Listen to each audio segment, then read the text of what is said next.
പരിശുദ്ധ അമ്മ മാതാവ് ജീവനോടെ പ്രത്യക്ഷപ്പെട്ട ഈ അൾത്താരയിൽ നിന്ന് സാക്ഷ്യം പറയാനായിട്ട് എന്നെ അനുഗ്രഹിച്ച അമ്മയ്ക്കും ഈശോയ്ക്കും ഞാൻ ഒത്തിരി നന്ദി പറയുന്നു. എൻ്റെ പേര് അന്ന. ഞാൻ വയനാട്ടിൽ നിന്നാണ് വരുന്നത്. ഞാനൊരു നേഴ്സാണ്. 2023 ജൂലൈ 11 ഞാൻ ആദ്യമായിട്ട് ഉടമ്പടി എടുക്കുന്നത്. ക്രിസ്തുവിലായിരിക്കുന്നവൻ ഒരു പുതിയ സൃഷ്ടിയാണ്, പഴയത് കടന്നുപോയി പുതിയത് വന്ന് ചേർന്നിരിക്കുന്നു എന്ന വചനം എൻ്റെ ജീവിതത്തിൽ എങ്ങനെ അനർത്ഥമായി മാതാവിൻ്റെ ഉടമ്പടിയിലൂടെ എന്നാണ് എനിക്ക് നിങ്ങളോട് പറയാനുള്ളത്. ഞാൻ ആദ്യമായിട്ട് ഇവിടെ വരുന്ന സമയത്ത് എൻ്റെ ജീവിതത്തിൻ്റെ എല്ലാ മേഖലകളിലും തടസ്സങ്ങളുണ്ടായിരുന്നു. എനിക്ക് ഒത്തിരി ആരോഗ്യ പ്രശ്നങ്ങളുണ്ടായിരുന്നു. അപ്പം 5 വർഷമായിട്ട് ഡിസ്കിൻ്റെ നട്ടലിൻ്റെ പ്രശ്നത്തിനായാലും ഞാൻ ഒത്തിരി വിഷമിച്ചിരിക്കുന്ന അവസ്ഥയായിരുന്നു. ഞാൻ സൗദി അറേബ്യയിൽ ജോലി ചെയ്തിരുന്ന ആ കാലഘട്ടത്തിൽ എൻ്റെ ജോലിയുടെ ബുദ്ധിമുട്ടുകളൊക്കെ കൊണ്ട് ഞാൻ നിർത്തി വരേണ്ട ഒരു സാഹചര്യം ഉണ്ടായി. ഇവിടെ വന്നതിന് ശേഷം എൻ്റെ അസുഖം വളരെ വേഴ്സായൊരു കണ്ടീഷനിലായിരുന്നു. അപ്പോൾ ഡോക്ടർ പറഞ്ഞു നട്ടലിന് എത്രയും പെട്ടെന്നൊരു സർജറി ചെയ്യണമെന്ന് പറഞ്ഞിരുന്നു. ഞാനൊരു നേഴ്സ് ആയതുകൊണ്ടും നട്ടലിൻ്റെ സർജറിക്ക് ഉണ്ടാകുന്ന കോംപ്ലിക്കേഷനെ കുറിച്ച് ഞാൻ നന്നായിട്ട് അവെയർ ആയതുകൊണ്ടും ആ സർജറി ചെയ്യാൻ വേണ്ടിയിട്ട് തീരെ വില്ലിങ് ആയിരുന്നില്ല. ഞാൻ മാനസികമായി വളരെ തളർന്ന അവസ്ഥയിലായിരുന്നു. അങ്ങനെ അത്രയും നാൾ ജോലി ചെയ്തിരുന്ന ഞാൻ, നമുക്ക് ആരോഗ്യത്തിൻ്റെ മേഖലകളിൽ എന്തെങ്കിലും ഒരു പ്രശ്നം വന്നു കഴിഞ്ഞാൽ അത് നമ്മുടെ സാമ്പത്തിക മേഖലകളെ ബാധിക്കും. ജോലിയില്ലാത്ത അവസ്ഥ വന്നു, അതെൻ്റെ സാമ്പത്തിക മേഖലകളെ ബാധിച്ചു. ആ സമയത്താണ് ഞാൻ നാട്ടിലിരുന്ന സമയത്ത് OET എക്സാമിന് എല്ലാ നഴ്സുമാരെ പോലെ നല്ലൊരു രാജ്യത്തേക്ക് പോകണം എന്നുള്ള ആഗ്രഹത്തോടെ OET എക്സാമിന് പ്രിപ്പയർ ചെയ്യുന്നുണ്ടായിരുന്നു. ഞാൻ എൻ്റെ പ്രാർത്ഥനാ ജീവിതം എന്ന് പറഞ്ഞു കഴിഞ്ഞാൽ ഒത്തിരി കുറവായിരുന്നൊരു, അതായത് ഞാൻ കുഞ്ഞിലെ ഒത്തിരി പ്രാർത്ഥിക്കുകയും പള്ളിയിൽ പോവുകയൊക്കെ ചെയ്തിരുന്നൊരു ആളായിരുന്നു. പക്ഷേ നഴ്സിംഗ് ഒക്കെ പഠിച്ച് ആ ഒരു കാലഘട്ടവും ജീവിതവും കുറേ സാഹചര്യങ്ങളൊക്കെ ആയി വന്നപ്പോൾ എനിക്ക് ദൈവത്തിൽ നിന്ന് ഒത്തിരി അകന്ന് നിൽക്കുന്ന ഒരു സാഹചര്യം ജീവിതത്തിലുണ്ടായിരുന്നു. എൻ്റെ പ്രാർത്ഥനയും ജപമാലയും പള്ളിപ്പോക്കും വിശ്വമാലയും എല്ലാം ഒത്തിരി കുറഞ്ഞ കാലഘട്ടമായിരുന്നു. പ്രത്യേകിച്ച് സൗദി അറേബ്യയിൽ അതിനുള്ള സാഹചര്യങ്ങളും ഇല്ലായിരുന്നു. അപ്പോൾ ഞാൻ ഇത്രയും മേഖലകളിൽ എനിക്ക് എല്ലാ മേഖലകളിലും തടസ്സമായിട്ട് ഞാൻ 4ാമത്തെ തവണ OET എക്സാം എഴുതുകയും ആദ്യത്തെ തവണ എനിക്ക് 3 സബ്ജക്റ്റ് ക്ലിയർ ആവാനുള്ള ഒരു കഴിവല്ല 3 സബ്ജക്റ്റ് ക്ലിയറായി. ബാക്കിയുള്ള ലിസണിംഗ് എന്ന് പറയുന്ന മൊഡ്യൂൾ കിട്ടാൻ വേണ്ടിയിട്ട് എനിക്ക് ഭയങ്കര ബുദ്ധിമുട്ടായിരുന്നു. എനിക്ക് എക്സാമൊക്കെ എഴുതുമ്പോൾ ഈസിയാണ്, പക്ഷേ ഞാൻ റിസൾട്ട് വരുമ്പോൾ ഞാൻ എങ്ങനെയായാലും 1 മാർക്കിന് ഞാൻ 1-2 മാർക്കിന് എപ്പോഴും ഫെയിലാവും. അങ്ങനെ ഈ എല്ലാ മേഖലകളിലുള്ള പ്രശ്നങ്ങൾ, എൻ്റെ ആരോഗ്യ മേഖലയിലെ പ്രശ്നങ്ങൾ, എനിക്ക് കഴുത്തിന് ഡിസ്കിന് പ്രശ്നം ഉണ്ടായിരുന്നു, ഗ്യാസ്ട്രിക് ഇഷ്യൂസ് ഉണ്ടായിരുന്നു. ഈ പ്രശ്നങ്ങളെല്ലാം വന്നു കഴിഞ്ഞ് കഴിഞ്ഞപ്പോഴത്തേക്ക് എനിക്ക് ശരിക്കും നിരാശയായി. ഞാൻ എൻ്റെ കൂടെ വർക്ക് ചെയ്ത് എൻ്റെ കൂടെ പഠിച്ച എല്ലാവരും നല്ല നിലയിലെത്തി, എനിക്ക് മാത്രം ഒന്നും ചെയ്യാൻ പറ്റുന്നില്ല. ഞാൻ മറ്റുള്ളവർക്ക് ആർക്കും ഒരു ദ്രോഹമൊന്നും ചെയ്യാറില്ല, പക്ഷേ എന്നിരുന്നാലും എൻ്റെ അവസ്ഥകൾക്ക് എനിക്ക് മാത്രം എന്താണ് ഇങ്ങനത്തെ ഈ ഒരു അവസ്ഥ എന്നൊക്കെ പറഞ്ഞ് ഞാൻ ദൈവത്തിനോട് ഒത്തിരി കംപ്ലൈൻറ്റും അറിയുമായിരുന്നു. ഞാൻ അതുപോലെ തന്നെ ദൈവത്തിനോട് പറഞ്ഞിട്ടുണ്ട്, നമ്മൾ നന്മ ചെയ്യുന്നവർക്ക് മാത്രം ഇത്രയും ദുരിതങ്ങൾ മാത്രം വരുന്നൊരു ദൈവത്തിനെ എനിക്ക് അറിയില്ല എന്നൊക്കെ ഞാൻ എൻ്റെ ഹസ്ബൻഡിനോട് ഇങ്ങനെ തർക്കിക്കുമായിരുന്നു. നിരാശയുടെ ഒരു ഏറ്റവും അവസാന ഘട്ടത്തിലാണ് ഞാൻ എത്തി നിന്നത്. അപ്പം എനിക്കറിയാം, ഇവിടെ അച്ഛൻ പറയുന്നത് പോലെ ഒരു ജീവിതത്തിൽ ഒരു വഴിയില്ലാത്തവർക്കുള്ള മുമ്പിലുള്ള ഒരു വഴിയായിട്ടാണ് ഉടമ്പടി എൻ്റെ ജീവിതത്തിൽ വർക്കായിട്ടുണ്ടായിരുന്നത്. അപ്പോൾ എൻ്റെ എക്സാമിന് ഞാൻ പരിചയപ്പെട്ട ഒരു സ്നേഹ എന്ന് പറഞ്ഞ ചേച്ചിയാണ് എന്നോട് മാതാവിൻ്റെ ഉടമ്പടിയെ കുറിച്ച് പറഞ്ഞത്. അപ്പം 4 തവണ എക്സാം എഴുതിയിട്ടും 1 മാർക്കിന് തന്നെ എപ്പോഴും പോയിക്കൊണ്ടിരിക്കുക. എനിക്ക് ബാക്കിയുള്ള സമയത്തൊക്കെ എളുപ്പമാണ്. അപ്പോൾ എനിക്ക് മനസ്സിലായി ഇതെന്തോ ഒരു വലിയൊരു തടസ്സമുണ്ട്, എന്നെക്കൊണ്ട് ഇനി എൻ്റെ കഴിവുകൊണ്ട് സാധിക്കില്ല എന്ന് മനസ്സിലായപ്പം ഒടുവിൽ ഞാൻ എൻ്റെ ജീവിതം മുന്നോട്ട് നീങ്ങില്ല എന്ന് കണ്ടപ്പോഴാണ് ഞാൻ ഇവിടെ വന്ന് ഉടമ്പടി എടുക്കാൻ നിന്നത്. അപ്പം എൻ്റെ ഹസ്ബൻഡ് എന്നോട് പറഞ്ഞു, നിനക്ക് ജീവിതത്തിൽ ഇനി മുന്നോട്ട് പോകണമെങ്കിൽ ഒരു വഴിയില്ല, അപ്പം നീ ഈ ഉടമ്പടി ഏറ്റവും നല്ല രീതിയിൽ തന്നെ ചെയ്യണമെന്ന് പറഞ്ഞു. അന്ന് വയനാട്ടിൽ നിന്ന് 350 കിലോമീറ്റർ ട്രാവൽ ചെയ്തിട്ടാണ് ഇവിടെ വരേണ്ടത് ആദ്യമായിട്ട് ഉടമ്പടി എടുക്കാൻ. അപ്പോൾ എനിക്ക് ഒത്തിരി ബാക്ക് പെയിൻ്റെ ഇഷ്യൂസ് ഉണ്ട്. എനിക്കൊരു ½ ആൻ അവർ കൂടുതൽ ഇരിക്കാൻ പറ്റില്ല. നൈറ്റിൽ ഉറക്കത്തിൻ്റെ പ്രശ്നം, ഉറക്കം ഇല്ലാതെ വന്നു. പിന്നെ ഇവിടെ വന്ന ആദ്യത്തെ ദിവസം ഉടമ്പടി ഇവിടുത്തെ തിരക്കും കാര്യങ്ങളൊക്കെ കണ്ടപ്പോൾ എനിക്ക് ഓടി എവിടുന്നെങ്കിലും രക്ഷപ്പെട്ട് പോയാൽ മതി എന്നുള്ളൊരു ചിന്തയായിരുന്നു. നടുവേദന കൊണ്ട് എനിക്ക് ഉടമ്പടി ക്ലാസ്സുകളൊന്നും കേൾക്കാൻ പറ്റുന്നില്ല. ഹസ്ബൻഡും ഒക്കെ മടുത്തു ഇവിടുത്തെ ചൂടും അവസ്ഥയൊക്കെ കൊണ്ട്. എന്നിട്ട് തിരിച്ചു പോകാമെന്ന് പറഞ്ഞു. ഞാൻ പറഞ്ഞു ഇല്ല, ഇത്രയും കഷ്ടപ്പെട്ടല്ലേ, എന്തായാലും എടുത്തിട്ട് പോകാമെന്ന് പറഞ്ഞിട്ട് എടുത്തിട്ട് പോയി. അപ്പോൾ എന്തൊക്കെയാണ് കാര്യങ്ങൾ ഫോളോ ചെയ്യേണ്ടതെന്ന് പോലും ഒരു ഐഡിയ ഇല്ലായിരുന്നു. അവിടെ ചെന്നതിന് ശേഷം എൻ്റെ മനസ്സിലെ ചിന്ത എന്ന് പറയുന്നത്, ഞാൻ ഒത്തിരി യുക്തിയുടെ മേഖലയിൽ ചിന്തിച്ചുകൊണ്ടിരുന്ന വ്യക്തിയാണ്. അതായത് താൻ പാതി ദൈവം പാതി എന്നെല്ലാവരും പറയുന്ന പോലെ പഠിക്കാതെ നമ്മൾ പ്രാർത്ഥിച്ചാൽ മാത്രം എങ്ങനെയാണ് പാസ്സാവുക? അപ്പം നമ്മൾ ഒരു അധ്വാനവും കൊടുക്കുന്നില്ലല്ലോ, രണ്ടും കൂടെ ആയാലല്ലേ പാസ്സാവുള്ളൂ. അങ്ങനെ ഒത്തിരി യുക്തി ചിന്തകൾ എൻ്റെ അടുത്തുണ്ടായിരുന്നു. അപ്പോൾ ഞാനിങ്ങനെ വിചാരിച്ചു, ഇങ്ങനെ ഒരു പരീക്ഷിക്കുന്ന പോലെ തന്നെ ഞാൻ വിചാരിച്ചു, ഇത്രയും നാൾ ഞാൻ കഷ്ടപ്പെട്ട് പഠിച്ചിട്ട് ഞാൻ പാസ്സായില്ല. അപ്പം ഇനി 10 ദിവസം ഞാൻ ഇവിടെ വന്നതിന് ശേഷം ആദ്യമായിട്ട് എന്നെ എക്സാമിൻ്റെ ഡേറ്റ് എടുത്തു. ആദ്യത്തെ എക്സാം 10 ദിവസമായിട്ടേ ഉള്ളൂ. അപ്പം ഞാനിങ്ങനെ വിചാരിക്കുന്നുണ്ട്, ഈ രാവിലത്തെ പ്രാർത്ഥനകളും വൈകുന്നേരത്തെ പ്രാർത്ഥനകളൊക്കെ ചെല്ലുമ്പോൾ എന്ത് അത്ഭുതമാണ് സംഭവിക്കാൻ പോകുന്നത്. എന്തായാലും ആ സ്നേഹ ചേച്ചി പറഞ്ഞ പോലെ ഞാനൊന്നും പഠിച്ചിട്ടല്ല പാസ്സായെന്ന് പറഞ്ഞപ്പോൾ ഞാൻ വിചാരിച്ചു എൻ്റെ കഴിവുകളെല്ലാം തീർന്നു, ഇപ്രാവശ്യം ദൈവം എന്താണ് എൻ്റെ ജീവിതത്തിൽ പ്രവർത്തിക്കുന്നതെന്ന് നോക്കട്ടെ, ഞാൻ ഒരു അക്ഷരം പഠിക്കില്ല എന്ന് വിചാരിച്ചിട്ട്. അപ്പം എൻ്റെ ഹസ്ബൻഡ് ഒരു ടെൻഷൻ. ഹസ്ബൻഡ് പറഞ്ഞു, ഇത്രയും പൈസ മുടക്കുന്ന എക്സാമാണ്, നീ എന്തെങ്കിലുമൊക്കെ ഒന്ന് പഠിച്ചിട്ട് പോകും. അപ്പം ഞാൻ പറഞ്ഞു, ഇല്ല ഞാൻ പഠിക്കില്ല, ഇപ്രാവശ്യം ദൈവത്തിൻ്റെ കഴിവിൽ ആശ്രയിച്ചുകൊണ്ട് തന്നെ ഞാൻ എക്സാം എഴുതാമെന്ന് പറഞ്ഞ് ഞാൻ ഒരു അക്ഷരം പഠിക്കാണ്ടാണ് ഞാൻ എക്സാമിന് പോയത്. എക്സാം എനിക്ക് എല്ലാ തവണത്തെ പോലെ തന്നെ എളുപ്പമായിരുന്നു. പക്ഷേ അതിലുണ്ടായൊരു കാര്യം എന്ന് പറഞ്ഞാൽ, എക്സാം കഴിഞ്ഞ് ഒരു ചേച്ചി എൻ്റെ അടുത്ത് വന്നു, ഒരു പരിചയമില്ലാത്തൊരു ചേച്ചി എൻ്റെ അടുത്ത് വന്നിട്ട് എന്നോട് ഇങ്ങനെ വിഷമം പറയാം, മോളെ ഞാൻ 10-12 തവണ എക്സാം എഴുതി, ഞാൻ പാസ്സായില്ല, ഇനി എൻ്റെ എക്സാമിൻ്റെ ക്ലബിങ്ങിൻ്റെ സമയങ്ങളൊക്കെ തീരാനായി എന്നൊക്കെ പറഞ്ഞപ്പോൾ ഞാൻ ആ ചേച്ചിയോട്, എനിക്ക് എക്സാമിൻ്റെ റിസൾട്ട് വന്നിട്ടില്ല, ഒന്നും ആയിട്ടില്ല, പക്ഷേ എൻ്റെ ഉള്ളിൽ നിന്ന് ആരോ ഇരുന്ന് പറഞ്ഞു. ഞാൻ പറഞ്ഞു, ചേച്ചി മാതാവിൻ്റെ അടുത്ത് പോയി ചേച്ചി ഉടമ്പടി എടുക്കുക, ചേച്ചി ഉറപ്പായിട്ടും പാസ്സാവും, ഞാൻ എന്തായാലും ഇപ്രാവശ്യം ഉറപ്പായിട്ടും പാസ്സാവുന്നു. ഞാൻ എന്ത് കോൺഫിഡൻസിൻ്റെ പേരിൽ അങ്ങനെ പറഞ്ഞതെന്ന് എനിക്കറിയില്ല, കാരണം റിസൾട്ട് പോലും വന്നിട്ടില്ല, എല്ലാ തവണ ഞാൻ ഫെയിൽ ആവാറാണ്. അപ്പം ഞാനിങ്ങനെ മാതാവിനോട് പ്രാർത്ഥിച്ചു, മാതാവേ ആ ഒരു ചേച്ചിയുടെ വിശ്വാസം വർദ്ധിപ്പിക്കാനെങ്കിലും എന്നെ പാസ്സാക്കണമെന്ന് പറഞ്ഞു. അങ്ങനെ 10 ദിവസം മാത്രം ഞാൻ ഉടമ്പടിയിൽ ഒരു കാര്യങ്ങൾ ചെയ്തിട്ടില്ല, പ്രാർത്ഥിച്ചിട്ട് മാത്രമേ ഉള്ളൂ. പക്ഷേ ഞാൻ വിശ്വസിക്കുന്ന ഈ ചേച്ചിയോട് പറഞ്ഞ എൻ്റെ വിശ്വാസ പ്രഘോഷണത്തിൻ്റെ ഭാഗമായിട്ട് മാത്രമായിരിക്കാം മാതാവ് എനിക്ക് വിജയം തന്നത്. 10 ദിവസത്തിന് ശേഷം എൻ്റെ എക്സാമിൻ്റെ റിസൾട്ട് വന്നു. ഞാൻ ജീവിതത്തിൽ ആദ്യമായിട്ട് ഉടമ്പടി പ്രാർത്ഥനകൾ ചൊല്ലി ബൈബിൾ വായിച്ച് എൻ്റെ റിസൾട്ട് ബൈബിൾ തുറന്നപ്പോൾ എനിക്ക് കിട്ടിയ വചനം എന്ന് പറഞ്ഞിട്ടുണ്ടെങ്കിൽ, ശക്തനായവൻ എനിക്ക് വലിയ കാര്യങ്ങൾ ചെയ്തിരിക്കുന്നു, ലൂക്ക 1:49. അപ്പം തന്നെ ഞാൻ ഉറപ്പിച്ചു ഞാൻ എക്സാമിന് പാസ്സായിട്ടുണ്ടെന്ന്. അങ്ങനെ ഉടനെ തന്നെ ആ ചേച്ചി എനിക്ക് മെസ്സേജ് അയച്ചിരുന്നു. ഞാൻ ഏറ്റവും സന്തോഷത്തോടുകൂടി ആ ചേച്ചിയോട് ഞാൻ എക്സാം പാസ്സായ കാര്യം പറഞ്ഞു. അപ്പം തന്നെ എൻ്റെ വിശ്വാസത്തിൻ്റെ അടിത്തറ ആദ്യം തന്നെ ഇട്ടിരുന്നു. അപ്പോൾ എനിക്ക് മനസ്സിലായി, നമ്മുടെ കഴിവുകളെ ഒന്നുമല്ല, ദൈവത്തിൻ്റെ ഒരു അനുഗ്രഹം ഉണ്ടെങ്കിൽ മാത്രമേ നമുക്ക് ജീവിതത്തിൽ മുന്നോട്ട് പോകാൻ പറ്റുള്ളൂ എന്ന്. അപ്പോൾ ഈ നട്ടലിൻ്റെ വേദനകളും കഴുത്തിൻ്റെ വേദനകളൊക്കെ ആയിട്ട് ഞാൻ ഒത്തിരി ബുദ്ധിമുട്ടിരുന്ന സമയത്ത് 10 ദിവസം കഴിഞ്ഞ് ആ സമയത്ത് തന്നെ കോഴിക്കോടുള്ളൊരു സ്പൈനൽ സർജനെ കാണാൻ വേണ്ടിയിട്ട്, ഒരു എക്സ്പേർട്ടായിട്ടുള്ള സ്പൈനൽ സർജനെ കാണാനിടയായി. ഞാൻ മാലയും മാതാവിൻ്റെ കാശുരൂപമൊക്കെ പിടിച്ച് ഒത്തിരി ടെൻഷനായിട്ടാണ് പോയിട്ടുണ്ടായിരുന്നത്.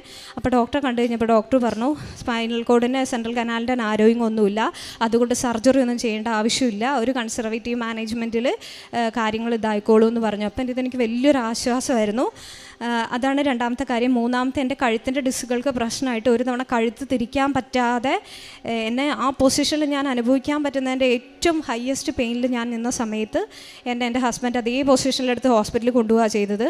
അതിനു മുമ്പ് എൻ്റെ ജീവിതത്തിൽ എന്ത് അസുഖങ്ങൾ വന്നാലും ഞാൻ അപ്പോൾ ദൈവത്തോട് കംപ്ലയിൻറ്റ് പറയും, ദൈവത്തെ കുറ്റപ്പെടുത്തിക്കൊണ്ടിരുന്നതാണ്. പക്ഷേ ഈ സിവിയർ പെയിനിൽ ഉടമ്പടി എടുത്തതിന് ശേഷം എനിക്കെന്തോ ദൈവത്തിനോട് കംപ്ലയിൻറ്റ് പറയാനും മാതാവിനോടൊന്നും കംപ്ലയിൻറ്റ് പറയാൻ തോന്നിയില്ല.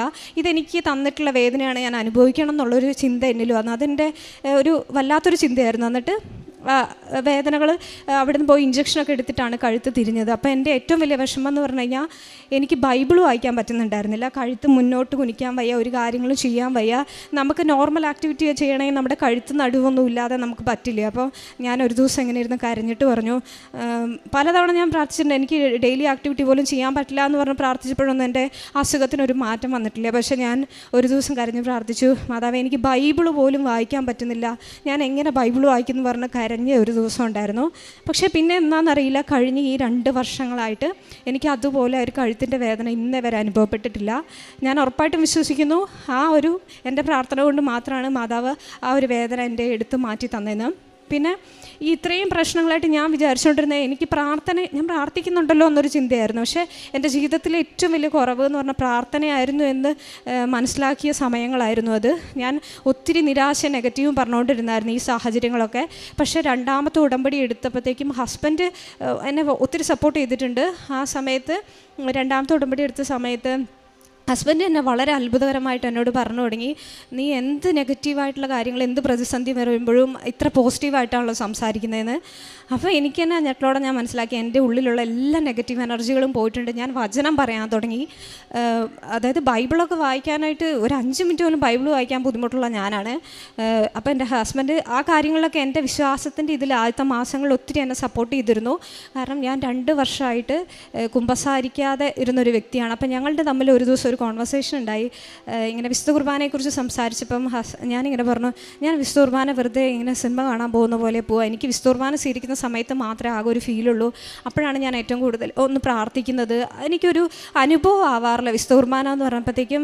ദിവ്യകാരുണ്യത്തോട് ഒത്തിരി ആരാധന ഉള്ള എൻ്റെ ഹസ്ബൻഡ് പറഞ്ഞു, നീ എന്തിനെക്കുറിച്ചാണ് ഈ പറയുന്നതെന്ന് എനിക്ക് വല്ല ബോധ്യമുണ്ടോ എന്ന് വെച്ചിട്ട് പുള്ളിയുടെ ഭാവമൊക്കെ മാറിയപ്പോൾ ഞാൻ എന്തോ വലിയ തെറ്റായ കാര്യം പറഞ്ഞോ എന്നുള്ള അത്ഭുതത്തിൽ ഇങ്ങനെ നോക്കി. അപ്പോൾ എന്നിട്ട് പുള്ളി എന്നോട് ചോദിച്ചു, നീ എത്ര നാളായി കുമ്പസാരിച്ചിട്ട് എന്ന് ചോദിച്ചു. അപ്പോൾ ഞാൻ പറഞ്ഞു, ഞാൻ 2 വർഷമായി കുമ്പസാരിച്ചിരുന്നു. അപ്പോൾ എന്നോട് പറഞ്ഞു, നീ ഈ ആഴ്ച എന്തായാലും കുമ്പസാരിക്കണം, കുമ്പസാരിച്ചാൽ മാത്രമേ നിനക്ക് വിശുദ്ധ കുർബാന അനുഭവവേദ്യമാവുള്ളൂ, നീ അതിനു വേണ്ടി പ്രാർത്ഥിക്കണം എന്ന് പറഞ്ഞു.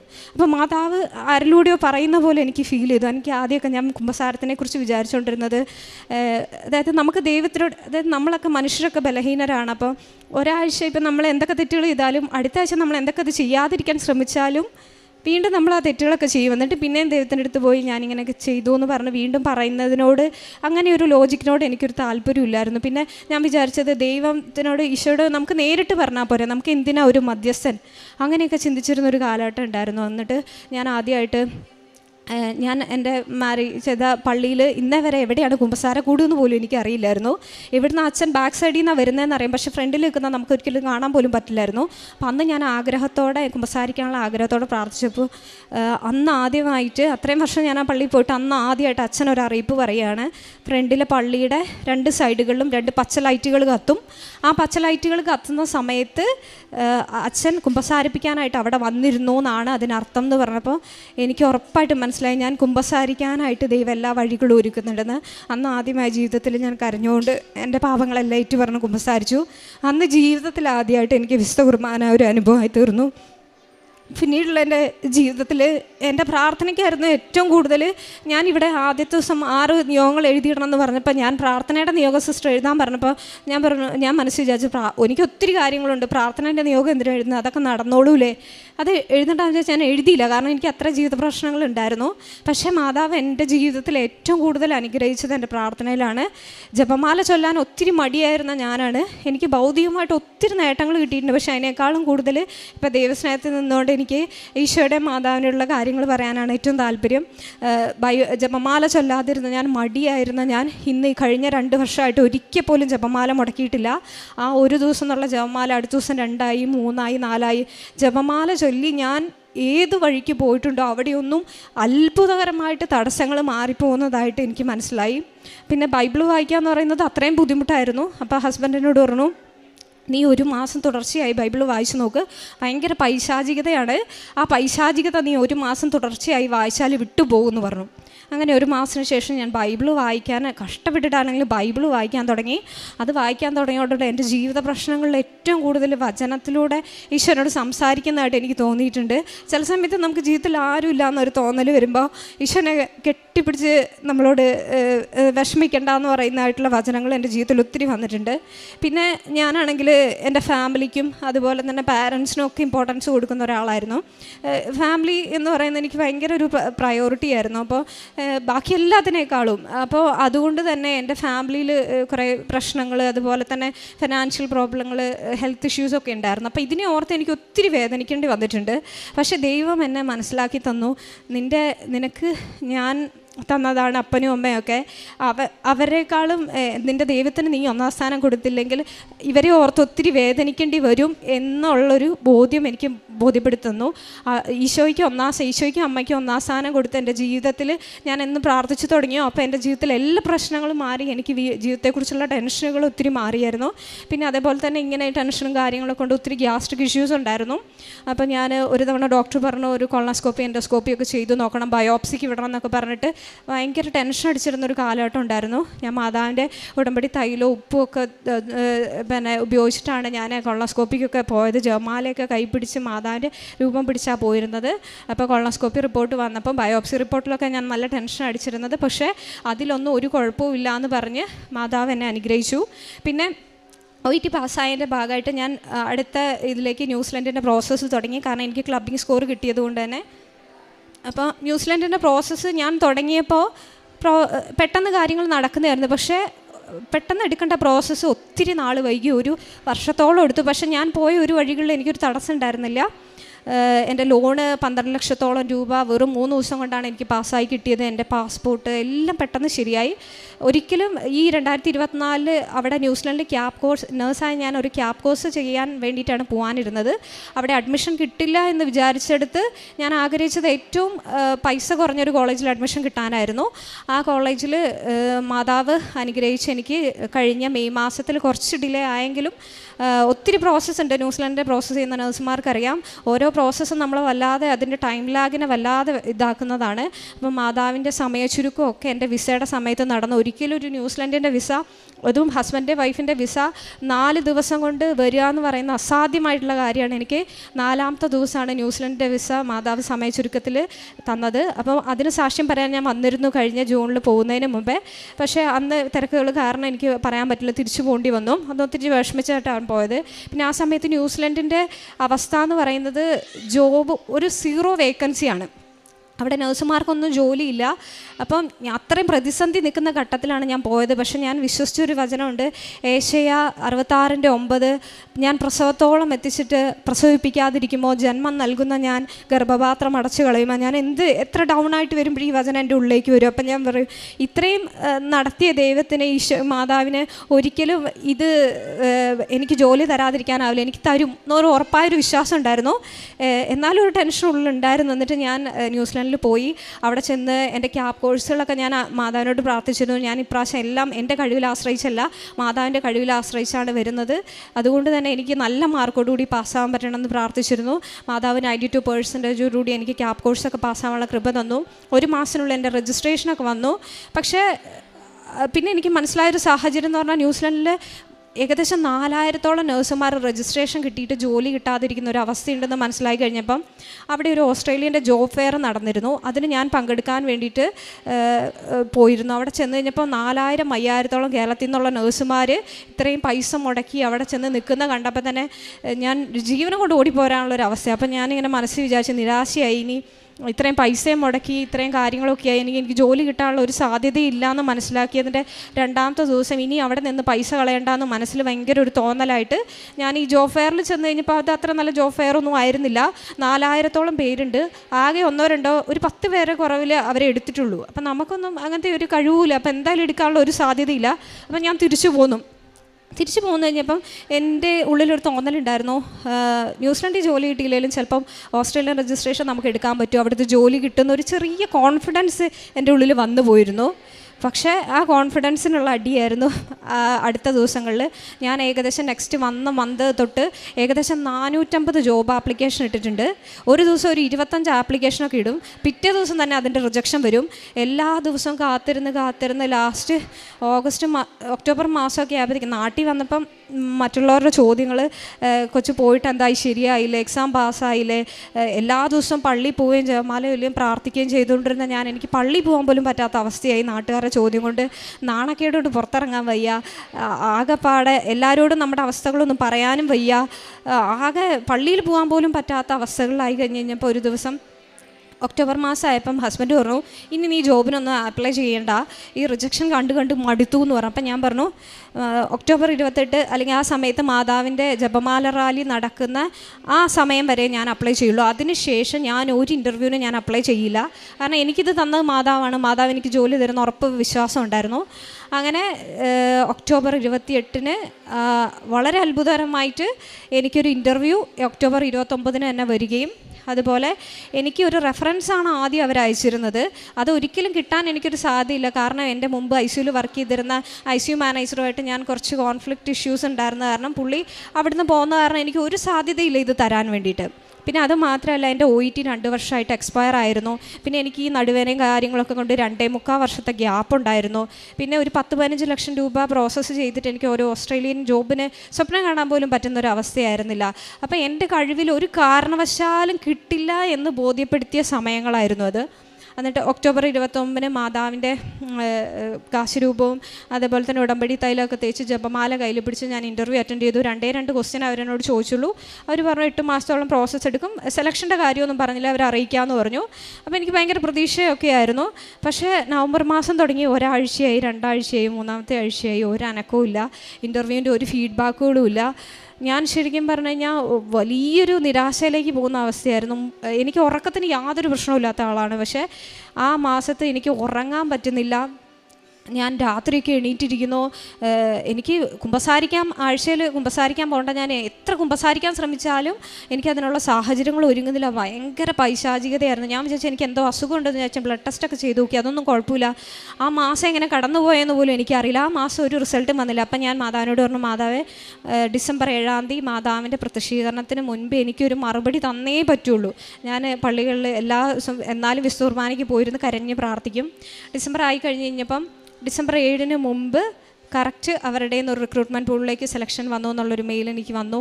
ജാനുവരി 7 ആയപ്പോഴത്തേക്കും അപ്പം ഈ മെയിൽ വന്നിട്ട് എനിക്ക് മനസ്സിലായില്ല. അപ്പം ഞാൻ വിചാരിച്ചു മാതാവ് വന്നപ്പോൾ എനിക്ക് തരാൻ ഉദ്ദേശം ഉണ്ടാവില്ലായിരിക്കും, സാരമില്ല പോട്ടെ എന്നൊക്കെ വിചാരിച്ച് ഞാൻ നാട്ടിലൊരു ഹോസ്പിറ്റലിൽ ഒത്തിരി പ്രോസസ്സ് ഡിലേ ആവുമെന്ന് പറഞ്ഞതുകൊണ്ട് ഞാൻ ജോലിക്ക് കയറി.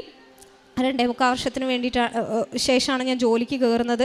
പിന്നെ ഇതിനെക്കുറിച്ച് ചിന്തിക്കാനുള്ളൊരു സമയമൊന്നുമില്ലായിരുന്നു. പക്ഷെ അവിടെ കയറി 2 ദിവസത്തിനുള്ളിൽ തന്നെ എനിക്ക് ഇവർ ഓഫർ ലെറ്റർ തരികയും 5 മാസം എടുക്കും എന്ന് പറഞ്ഞ വിസ പ്രോസസ്സ് 1 മാസം 10 ദിവസത്തിനുള്ളിൽ തന്നെ തരികയും, ഒരിക്കലും ഒരു ജോലി എൻ്റെ കഴിവിനാൽ അസാധ്യമാണെന്ന് വിചാരിച്ചിരുന്ന എനിക്ക് വെസ്റ്റേൺ ഓസ്ട്രേലിയയിലെ ഏറ്റവും വലിയ ഗവൺമെൻറ് ഹോസ്പിറ്റലിലാണ് മാതാവ് ഇന്ന് എനിക്ക് ജോലി തന്ന് അനുഗ്രഹിച്ചിരിക്കുന്നത്. അത് ഞാൻ വിശ്വസിക്കുന്നു. ഞാൻ പിന്നെ അതിലെ ഏറ്റവും വലിയ കാര്യം എന്ന് വെച്ചാൽ ഞാൻ ഈശോയോട് ഏറ്റവും കൂടുതൽ ചേർന്ന് നിന്നതുകൊണ്ടാണ് എനിക്ക് ഈ കാര്യങ്ങളൊക്കെ ചെയ്യാൻ പറ്റിയത്. പിന്നെ ഉടമ്പടിയിലെ പ്രേക്ഷിത പ്രവർത്തനങ്ങൾ പിന്നെ എനിക്ക് 9ാം ക്ലാസ് തൊട്ട് ഒരു അലർജിയുടെ അസുഖം ഉണ്ടായിരുന്നു. വയനാട്ടിലായത് കാരണം തണുപ്പിൻ്റെ പ്രശ്നങ്ങളൊക്കെ കാരണം ഒത്തിരി അലർജിയുടെ പ്രശ്നങ്ങൾ അനുഭവിക്കുന്ന ആളായിരുന്നു ഞാൻ. പക്ഷേ ഞാൻ ഉടമ്പടിയിൽ വെച്ചിട്ടില്ല ഈ നിയോഗമൊന്നും. 4 ദിവസം കൂടുമ്പോൾ ഞാൻ സിട്രസിൻ എന്ന് പറയുന്ന ടാബ്ലറ്റ് കഴിക്കുമായിരുന്നു. പക്ഷേ ഉടമ്പടി എടുത്ത് ഈ 2 വർഷക്കാലത്തോളം എനിക്ക് സിട്രസിൻ കഴിക്കേണ്ടി വന്നിട്ടില്ല.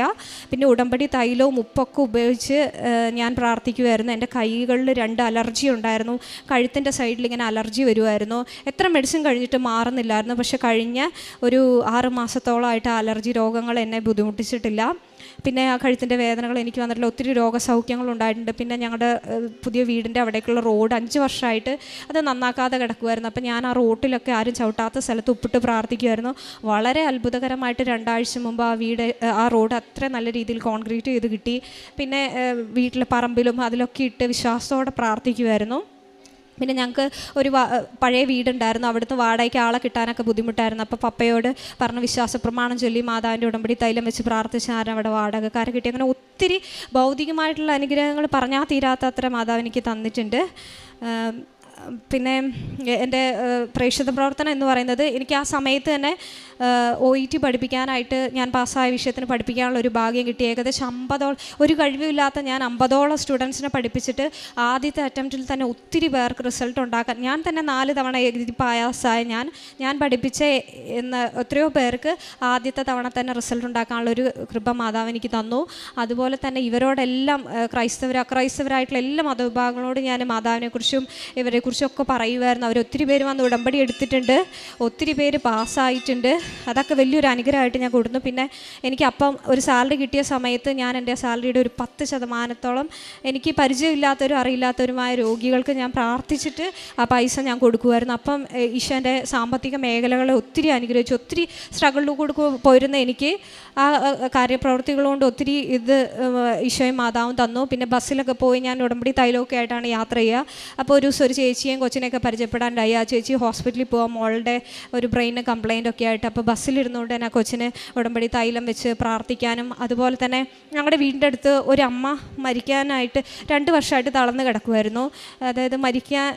അതായത് ഓക്കെയാണ്, പക്ഷേ ഇങ്ങനെ കിടക്കുന്ന കാരണം അമ്മയ്ക്ക് ഭയങ്കര വിഷമമായിരുന്നു. അപ്പോൾ ഞാനൊരു ദിവസം രോഗി സന്ദർശനത്തിൻ്റെ ഭാഗമായിട്ട് ഈ അമ്മയെ പോയി കണ്ട് അമ്മയുടെ തലയിൽ കൈവച്ച് വിശ്വാസപ്രമാണമൊക്കെ ചൊല്ലി പ്രാർത്ഥിച്ചു. ഞാനിങ്ങനെ പറഞ്ഞു, മാതാവേ, ഇങ്ങനെ കിടക്കുന്ന ഒത്തിരി സഫറിങ് ആണ്, ഇത് കാണാൻ വയ്യ, അതുകൊണ്ട് മാതാവ് സുഖപ്പെടുത്താൻ ആഗ്രഹിക്കുന്നുണ്ടെങ്കിൽ എത്രയും വേഗം ഈ അമ്മയെ സുഖപ്പെടുത്തണം, അല്ലെങ്കിൽ ഒരു നല്ല മരണം കൊടുത്ത് അനുഗ്രഹിക്കണം എന്ന് പറഞ്ഞു. 2 ആഴ്ചയ്ക്കുള്ളിൽ തന്നെ ആ അമ്മ മരിച്ചു എന്നുള്ളൊരു കാര്യം കേൾക്കാനായിട്ട് ഇടയാക്കി. അങ്ങനെ ഒത്തിരി കാര്യങ്ങൾ മാതാവ്. പിന്നെ ഞാൻ അനാഥാലയങ്ങളിൽ വയസ്സായ അമ്മമാരെ പോയി സന്ദർശിക്കുമായിരുന്നു. അവരെ പോയി അവർക്ക് ഒപ്പം സമയങ്ങൾ ചിലവഴിക്കും, അവർക്ക് ഭക്ഷണം കൊടുത്തിട്ടുണ്ട്. അങ്ങനെ എന്നെക്കൊണ്ടാലാവുന്ന എൻ്റെ ഉള്ള കാരുണ്യപ്രവർത്തികളെല്ലാം ഞാൻ ചെയ്തിട്ടുണ്ട്. ഈ ഉടമ്പടിയിലൂടെ ബൈബിൾ വായനയിലൂടെയും വിശുദ്ധ കുർബാനയിലൂടെയൊക്കെ എൻ്റെ ജീവിതത്തിനെ ഇത്ര അനുഗ്രഹിച്ച് ഈശോയ്ക്ക് അമ്മയ്ക്ക് നന്ദി പറയുന്നു. പിന്നെ വിശുദ്ധ കുർബാനയിൽ എനിക്ക് ആദ്യം ഞാൻ പറഞ്ഞു ഒരു വലിയൊരു അനുഭവം ഇല്ലാത്ത ഒരാളായിരുന്നു. പക്ഷേ എന്ന് വിശുദ്ധ കുർബാന കണ്ടാലും ഞാൻ അവിടെ ഇരുന്ന് അവസാനിപ്പിക്കുന്ന സമയം വരെ എൻ്റെ ജീവിതവേദനകൾ ഓർത്തല്ല ഞാൻ കരയാറ്. ഈശോയെ ഓർത്ത്, അമ്മ മാതാവിനെ ഓർത്ത്, ഈശോ കുരിശിൽ തറയ്ക്കപ്പെട്ട അവിടുത്തെ പീഡാനുഭവത്തെ ഓർത്ത് ഞാൻ കണ്ണുനീർ ഓർത്ത് കരയും.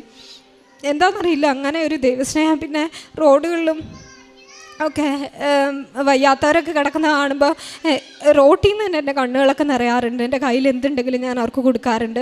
അതായത് വചനത്തിൽ പറയുന്ന പോലെ നിൻ്റെ ശിലാഹൃദയം മാറ്റി ഞാൻ അവിടെ ഒരു മാംസഹൃദയം വെക്കുമെന്ന് പറഞ്ഞ വചനമൊക്കെ എൻ്റെ ജീവിതത്തിൽ അനർത്ഥമായിട്ടുണ്ട്. പിന്നെ ഞാൻ വിശ്വസിക്കുന്നത് എൻ്റെ കഴിവിനെയൊക്കെ മാറ്റി നിർത്തി ദാനിയേൽ പ്രവാചകൻ 10:12 പറയുന്ന പോലെ നീ ശരിയായി അറിയുന്നതിന് നിന്നെ തന്നെ എളിമപ്പെടുത്താൻ തുടങ്ങിയ ദിവസം മുതൽ നിൻ്റെ പ്രാർത്ഥന ഞാൻ കേട്ടിരിക്കുന്നു എന്ന് പറഞ്ഞ പോലെ ഈശോയിൽ വിശ്വസിച്ച് എൻ്റെ കോൺഫിഡൻസുകളെല്ലാം മാറ്റിവെച്ച് ഈ 2 വർഷത്തോളം എൻ്റെ ഉടമ്പടി ജീവിതത്തിൽ ഈശോയുടെ മാതാവിനോട് ഏറ്റവും കൂടുതൽ അടുക്കാനായിട്ട് അനുഗ്രഹം തന്നെ. ഇന്ന് ഞാൻ വിശ്വസിക്കുന്നത് എൻ്റെ ഭൗതികതയിലല്ല, ഈശോയും മാതാവിനോടും അല്ലെങ്കിൽ ഒരു ക്രിസ്ത്യാനിയായിട്ട് ജീവിക്കാൻ പറ്റിയതാണ് എൻ്റെ ലോകത്തിലെ ഏറ്റവും ഭാഗ്യമെന്ന് വിശ്വസിച്ചുകൊണ്ട് മുന്നോട്ട് പോകുന്ന ഒരാളാണ് ഞാൻ. അമ്മയ്ക്ക് തന്നിട്ടുള്ള എല്ലാ അനുഗ്രഹങ്ങൾക്കും ഈശോയ്ക്കും അമ്മയ്ക്കും ഞാൻ ഒത്തിരി നന്ദി പറയുന്നു. Thank you. യോഹന്നാൻ്റെ വിശുദ്ധ സുവിശേഷം 6-ാം അധ്യായത്തിൽ ഞാൻ 48-ാം തിരുവചനം മുതൽ അരുളി ചെയ്യുന്നുണ്ട്. ഞാൻ ജീവൻ്റെ അപ്പമാണ്. നിങ്ങളുടെ പിതാക്കന്മാർ മരുഭൂമിയിൽ വെച്ച് മന്ന ഭക്ഷിച്ചു, എങ്കിലും അവർ മരിച്ചു. ഇതാകട്ടെ മനുഷ്യൻ ഭക്ഷിക്കുന്നതിന് വേണ്ടി സ്വർഗത്തിൽ നിന്നിറങ്ങിയ അപ്പമാണ്. ഇത് ഭക്ഷിക്കുന്നവൻ മരിക്കുകയില്ല. ഇന്ന് വിശുദ്ധ കുർബാനയിൽ പങ്കെടുക്കുമ്പോൾ ഞാൻ കരയും. എൻ്റെ എന്തെങ്കിലുമൊക്കെ ആഗ്രഹങ്ങൾ സാധിക്കാഞ്ഞിട്ടോ അല്ലെങ്കിൽ സാധിക്കുന്നതിനോ വേണ്ടിയിട്ടല്ല, എനിക്ക് വേണ്ടിയിട്ട് ജീവിച്ച് മരിച്ച് ഉയർത്ത എൻ്റെ ഈശോ,